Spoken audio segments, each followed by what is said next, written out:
Well, Nate, the hot spot right now is at the bottom of the top 10. Specifically, the Lions at 7 and the Panthers at 8 have been fielding a lot of phone calls. That makes sense because when you look at Carolina at 8 as well as the Broncos at 9, both those teams are threats to potentially take an offensive tackle or maybe even a quarterback. So if you want one of those two positions, you may have to get ahead of them. So who's calling to move up? I can tell you that the Eagles have made a lot of phone calls, although that's Howie Roseman. He calls everybody every year about every pick just to see what it would take. The Vikings have been active working the phones. That would probably be if one of those offensive tackles ends up sliding. Hello, everyone. Welcome in. That opening clip was Tom Pelissero doing a hit on NFL Network on April 26th prior to the NFL draft, talking about teams that might be looking to trade up for a quarterback or an offensive tackle. And in that clip, he specifically mentioned the Vikings.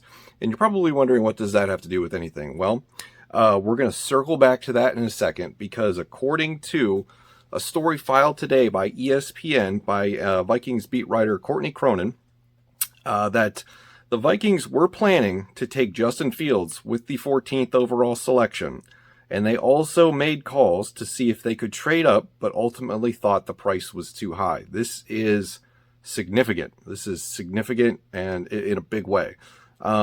Sources say that a Vikings coach, it didn't name which Vikings coach it was, but sources say in the story that a Vikings coach reached out to Cousins in the lead up to the draft to let him know that Minnesota was going to take a quarterback at some point in the draft.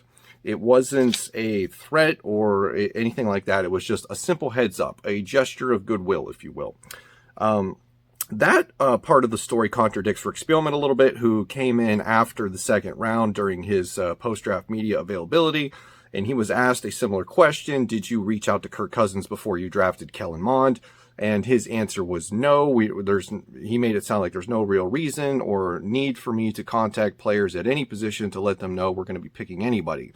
So maybe that's true for Rick Spielman, but apparently it's not true for somebody on the coaching staff. And who that is, we don't know. Also in the story by Courtney, the Vikings tried to trade up, but didn't specify for who. Sources say that it was Rashawn Slater, who was eventually picked 13th overall by the Los Angeles Chargers. And that sort of ties in a little bit to the opening video that I showed you with Tom Pelissero talking about the Vikings potentially trading up into the lower half of the top 10 with the Carolina Panthers or the Denver Broncos to get either a quarterback and offensive tackle. And what this does, and the reason I wanted to show that clip, is because I wanted to showcase the length at which teams will say one thing and want to do another in order to give themselves plausible deniability. Because let's be honest, if the Vikings were going into the draft and it got leaked out in any way that they were very interested in Justin Fields and might make a move up to go get him, that probably isn't going to sit too well with Kirk Cousins. You're going to create this media frenzy, and I'm not really sure how he himself would handle it on a personal level. But given the fact that there has been nobody behind him on the depth chart since he's got to Minnesota to really challenge him or push him or make him afraid, I lean towards him not being too thrilled if that were to have gotten out in the press. Also, what this does is it gives them, the cover, like, oh, we were just going to go for an offensive tackle. It's just an offensive tackle, it's just no big deal. We really like Rashawn Slater, which I'm sure they did. I'm sure they did their due diligence on the offensive tackle class, knowing that they needed one. And I'm sure that's all well and true, but that's the part that they're going to push because they provided themselves that cover to dismiss any sort of rumors regarding Justin Fields. Getting back to the story by Cronin on ESPN, Carolina and Denver passed on Fields at the 8th and 9th spots, and suddenly the Vikings' distant dream began to seem like reality. At this point, ownership was in the main draft room while the team fielded calls to see what it would take to trade up. And I highlight that part of the story as significant because the ownership, the Wilfs, being in the main draft room and sort of maybe not green lighting, but watching what's going on. And I got to imagine that if they're in the draft room, like we saw a lot of owners, SportsCenter, ESPN, and the teams themselves have been uploading videos on social media of their front office making calls to players right before they select them. Like, I think one of the more popular ones was Zaven Collins of the Cardinals. That clip was tremendous. If you haven't seen that, please check that out. So it wouldn't surprise me if the Wilfs were in on the attempt to go get Justin Fields, which means, in my interpretations, that they gave front office executives, Rick Spielman and company, their blessing to potentially go trade up for Justin Fields. Now, obviously it didn't happen. You know, we're sitting here today with a completely different draft that occurred, you know, maybe somewhere on Earth 2 that actually took place. But here on Earth 1, we ended up with Christian Darrisaw in the first round. Ultimately, the Bears jumped in front of the Vikings to get Justin Fields, and according to the story, this was stunning to them. The Bears ended up giving the 20th pick, the pick 164 this year, and then a 2022 first and a 2022 fourth in order to move up 9 spots with the New York Giants to ultimately select Justin Fields. According to the story by Cronin, the Vikings weren't desperate enough to give up that much for someone who would not contribute much, if at all, this year, i.e. sit behind Kirk Cousins for the entirety of the season. So they looked at what Chicago gave up and then ultimately decided, yeah, we're glad that we didn't do that because that would have been too much. It wasn't worth it for us. Chicago is more in a pickle this year than Minnesota is, because Andy Dalton is probably easily, as of right now, assuming Aaron Rodgers stays in Green Bay, even if he leaves, probably the worst quarterback in terms of just positional rankings for this division, right? You would probably go Cousins, or you would go Rodgers, Cousins, Fields, and then Dalton, Goff and then Dalton, if we were to put it that way. So, yeah, the Vikings decide not to trade up, and they ultimately don't end up with Justin Fields, even though he was on their wish list at the top of their board. So, my thoughts on this story and what actually transpired.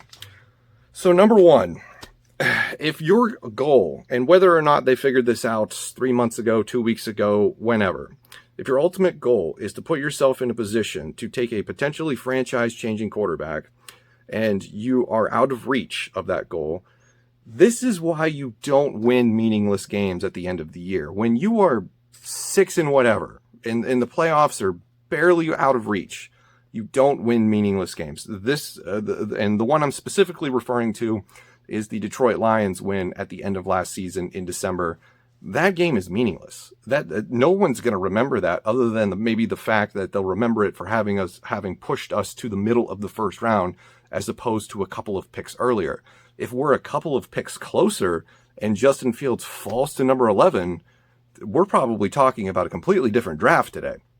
So I said it back then, I said it months ago, that I was very disappointed that we ended the season the way that we did after the Saints shellacking on Christmas Day at the hands of Alvin Kamara. We should have absolutely tanked that last game, and we didn't. And I understand people are going to come in here and say they would rather win games. Professional teams don't tank. Listen, maybe you should start. Maybe that should be something that you ultimately consider as a strategy. Is it going to be frowned upon? Yeah, absolutely. People are going to rip you apart for it. Is it going to land you a potentially a potentially franchise-changing quarterback in Justin Fields? If it does, who cares? So I think maybe that teams should reconsider what it ultimately means to win meaningless games at the end of the season.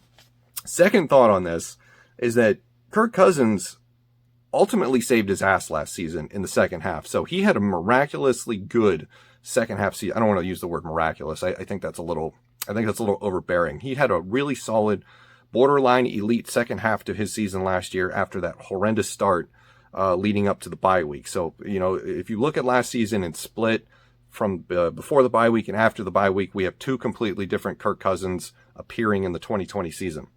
That second half saved his ass, because I think if he would have played worse than he did in the second half, I'm not saying it would have had to have been as bad as the first half, but if he would have played worse and we would have lost maybe one more game, albeit we would have been within reach of getting Justin Fields, I think they would have been more aggressive.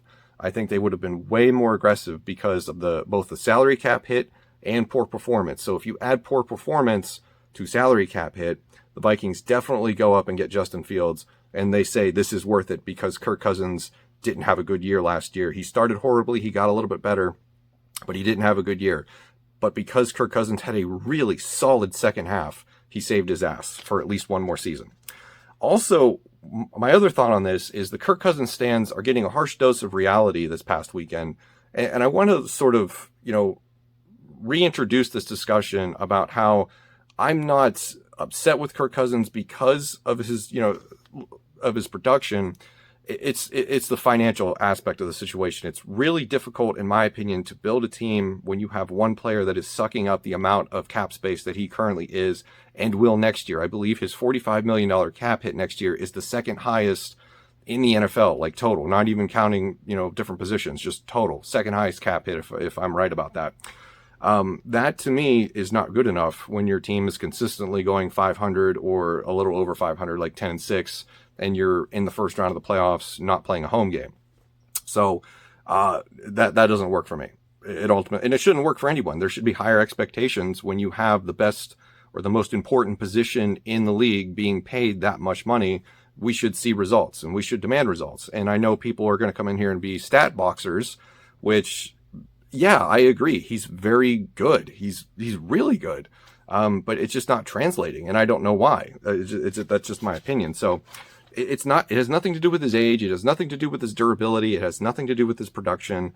It's just that we're not Super Bowl contenders, and we're paying top tier money to the most important position on the field.